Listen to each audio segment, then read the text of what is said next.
سیدنا مولا علی کی شہادت سے عالم اسلام پر جو مصیبت آئی اس حوالے سے کچھ بیان فرمائیں کہ کیا نقصان ہوا کہ مولا علی کا وجود اگر وہ زندہ رہتے یا مزید اللہ تعالیٰ ان کو زندگی بخشتا تو ایسے کون سے دین کے کام ہو سکتے تھے جو ان کی شہادت پر رک گئے اور آج امت اس کا نقصان آج تک بھگت رہی ہے۔ دیکھیں جی، حضرت مولا علی کی شہادت، زندگی موت تو اللہ کے ہاتھ میں ہے اور وہ طے شدہ امر ہے، لیکن حضرت علی کرم اللہ وجہ الکریم نے جن فتنوں، جن سازشوں کے خلاف ایک سینہ سپر ہو کے کھڑے تھے اور جس قوت کے ساتھ حضرت علی نے اسلام کے اجتماعی تشخص کو، خلافت راشدہ کی اصل اساس اور بنیادی اساس کو اور اسلام کے بڑی سطح پر نظام عدل کو قائم کر کے رکھا ہوا تھا، وہ حضرت علی کی شہادت کے بعد قائم نہ رہ سکا۔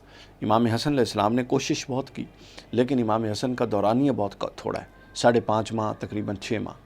تو 5.5-6 ماہ کے دورانیے میں تو کسی بھی شخص کو جو ٹیک اوور کرتا ہے سیٹل ہوتے ہوئے گزر جاتا ہے، اور اگر پرامن ماحول ہو تو پھر اتنا ٹائم گزر جاتا ہے۔ یہ تو پرامن ماحول ہی نہیں تھا۔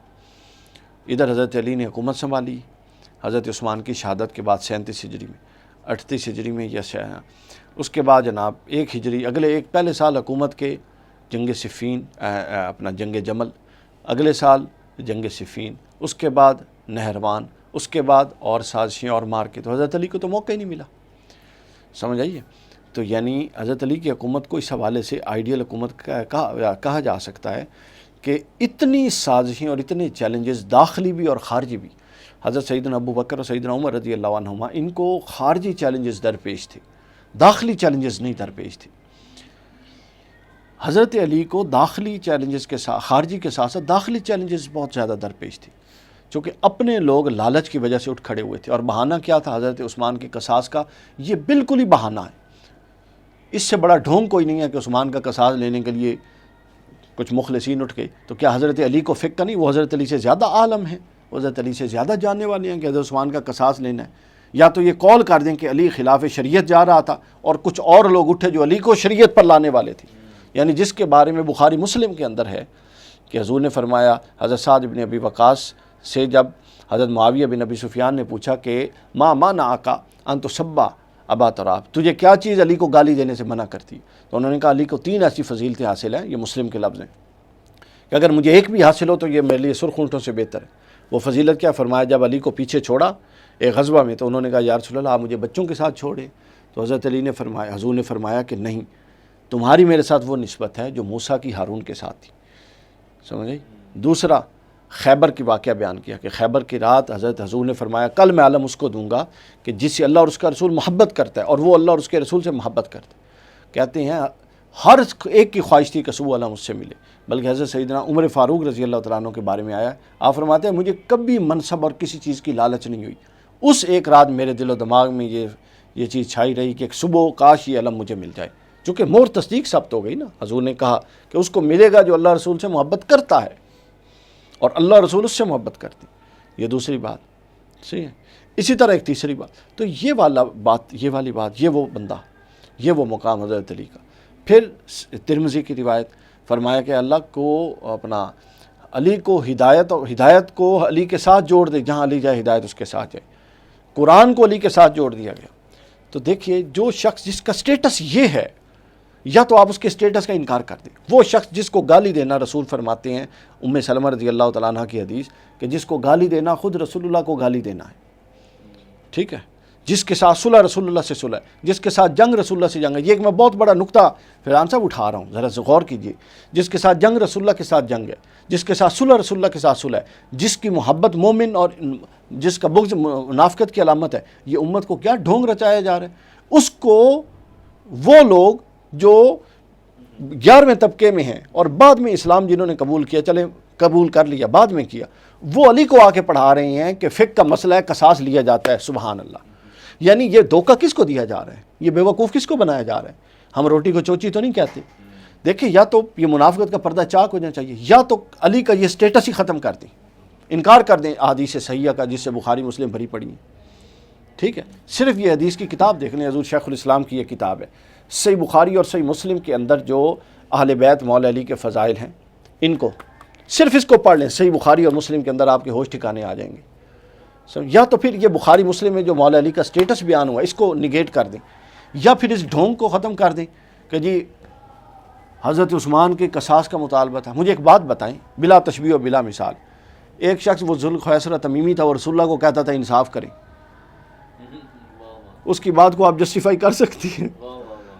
نہیں کر سکتے نا، اس پر آپ آج تک لعنت بھیجتے ہیں۔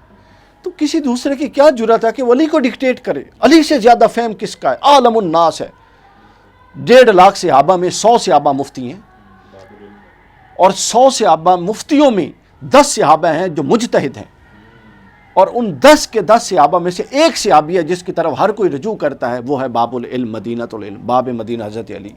اس کو وہ بندہ ڈکٹیٹ کرے گا ہیں جنہوں نے فتح مکہ کے بعد اسلام قبول کیا، جن کو رسول اللہ کی صحبت میسر نہیں آئی، وہ ان کا شرف صحابیت اپنی جگہ، لیکن اپنے اپنے مقام ہے۔ انبیاء میں فرق ہے، تفاوت ہے۔ تلک الرسل فضلنا بعضهم علی بعض، قرآن کہتا ہے یہ رسولوں کی جماعت ہے لیکن ہم نے بعضوں کو بعضوں پر فضیلت دی ہے، سمجھے؟ تو اسی طرح صحابہ کی جماعت ہے، ان میں سے بعضوں مولا علی کے تو قدموں میں بیٹھنے کے لائق کئی لوگ نہیں ہیں، حضرت علی اور ان میں تو کروڑوں درجوں کا فرق ہے۔ تو یہ کس کو ڈھونگ رچایا جا رہا ہے کہ علی کا سٹیٹس بھی قائم ہے، ٹھیک ہے، اور جی وہ علی کو اس کا مطلب ہے نہیں پتہ تھا کہ عثمان کی پوزیشن کیا ہے، سیدنا عثمان کی، اور سیدنا عثمان کے قصاص لینا چاہیے یا نہیں لینا چاہیے، جو قرآن کا حکم ہے وہ علی کو کوئی پڑھانے آ رہا ہے۔ میری سمجھ میں تو یہ لاجک نہیں آتی، یہ ایک پورا ڈھونگ تھا، چونکہ جب کوئی سازش ہونی ہوتی ہے اس سازش کو آگے کوئی نہ کوئی سامنے فرنٹ چاہیے ہوتا ہے، یہ سازش کا فرنٹ تھا قصاص عثمان کا بدلہ، حالانکہ اس میں حقیقت حقوقت کوئی نہیں ہے، سمجھ آئی ہے؟ مجھے ایک بات بتائیں، بعد میں حضرت عثمان کے قاتلوں کو شہید کیا گیا، قاتلوں کو قتل کیا گیا؟ جب حضرت معاویہ نے ٹیک اوور کر لیا امام حسن کے ساتھ جنگ کر کے ٹیک اوور کر لیا، اس کے بعد کتنے قاتلین عثمان کی انکوائری کر کے ان کو لٹکایا گیا، سمجھ آئیے؟ یہ بالکل وہی مقدمہ ہے جس طرح اہل تشیع کہتے ہیں نا کہ سیدنا ابوبکر نے فدق کو غضب کیا معاذ اللہ، تو حضرت علی خود آئے تو بتائیے کہ حضرت علی نے وہ والا فیصلہ کیا جو یہ کہتی ہیں؟ خود حضرت علی جب خلیفہ راشد تھے نہیں کیا، تو وہ جسٹیفائی کرتا ہے کہ ابوبکر صدیق کا فیصلہ درست تھا، اور جناب سیدہ کی ان کے ساتھ کوئی مخاصمت، کوئی ناراضگی نہیں تھی۔ وہ قبلہ نے بڑا اچھا لفظ استعمال کیا، وہ دونوں کی اجتہادی آراء تھی، ٹھیک ہو گیا۔ تو حضرت اگر وہ اس میں کوئی ایسا سکم ہوتا تو کیا حضرت علی سے یہ گمان ہے کہ حضرت علی اس سکم کو دور نہ کرتے جو ابوبکر صدیق کے فیصلے میں، لہٰذا وہ فیصلہ جسٹیفائیڈ ہے۔ اسی طرح یہاں اگر وہاں پہ کوئی مسئلہ ہوتا، وہاں پر واقعی اگر اس کی انٹینشن ہی قتل عثمان کا قصاص ہوتی، تو بعد میں کتنی انکوائریاں ہوئی ہیں، بعد میں تو نئے کام شروع ہو گئے۔ تو لہٰذا یہ ایک دھوکہ ہے۔ حضرت علی کے بینیفیشری کون ہے؟ سب کو پتہ ہے کون ہے، سمجھ آئیے؟ تو امت کو کیا نقصان ہوا؟ وہ نقصان آج تک پورا نہیں ہو سکتا۔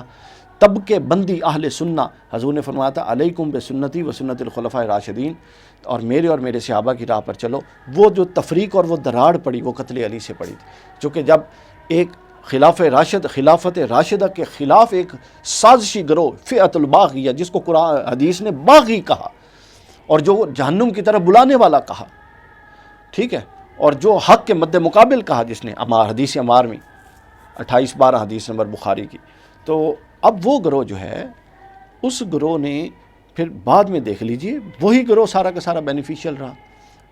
تو اب کیا ہوا؟ وہاں سے اس نے پورا کا پورا وہ جو جب شام سے بغاوت اٹھی، اس نے امت کو 2 حصوں میں بانٹ دیا، اور وہ آج تک بٹی ہوئی ہے، سمجھ آئیے؟ تو لہٰذا یہ بات جو ہے کہ حضرت علی کی شہادت سے کیا نقصان ہوا؟ حضرت علی کی شہادت سے امت ٹوٹ گئی، فرقہ بندی اور مسلک پرستی کی بنیاد پڑی، اور بنیاد اس ظلم کی وجہ سے پڑی کہ جو حضرت علی کے ساتھ کیا گیا، اور یہ کہا گیا کہ جناب اپنا علی بھی حق تھے وہ بھی حق تھے۔ یہ دھوکہ دے کے امت کو کئی سال چلاتے رہے، کئی صدیاں گزر گئیں، تو اس سے کیا ہوا؟ اس سے کیا ہوا؟ جو سادہ لوگ تھے، ٹھیک ہے، وہ اس جھانسے میں آ گئے، جناب یہ بھی وہی ہیں، یہ بھی وہی ہیں، چلتے چلتے چلتے بہرحال جو بات سچ ہے وہ بات یہ ہے کہ حضرت علی کے بینیفیشری وہی ہیں جو بعد میں جنہوں نے حکومت پہ قبضہ کیا، اور ان کو حضرت علی کو کی شہادت سے بھی ٹھنڈ نہیں پڑی، پھر امام حسن کے خلاف اٹھائی تلوار، اور امام حسن علیہ السلام کے بعد پھر اپنا اقتدار آنے کے بعد بھی بس کوئی نہیں کی۔